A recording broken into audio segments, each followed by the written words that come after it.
Adam Levy here, and I want to tell you about a class that I'm teaching. It's called Essential Jazz Chord Forms, and it's a class for guitar players.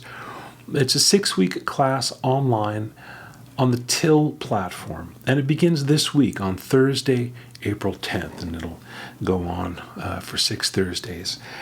In this class, we'll start with shell chord voicings. Those are these 3-note shapes, super useful for comping.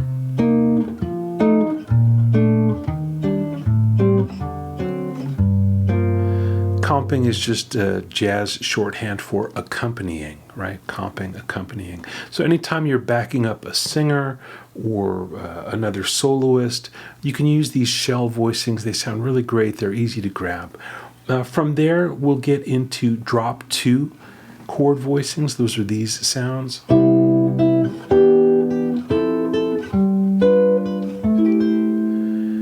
then drop 3 voicings. These are those.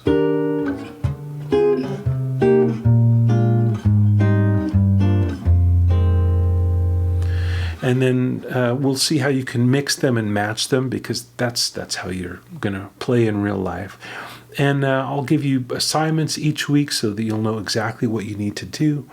There'll be you'll see how you can apply these shapes to blues and jazz standards, songs you know, maybe some songs you don't know but that you can learn. Now, a really clear pathway to get these shapes into your hands and into your imagination so that you can use them anytime at a jam session, on a gig, or wherever you find yourself. So again, that's Essential Jazz Chord Forms on the Till platform. It starts this Thursday, April 10th. And if Thursday is a bad night for you, you can't make it, don't worry. All of the classes are recorded and archived, so you can watch and rewatch any time that you like. So I'll include the link. You can check that out, and I will see you in class.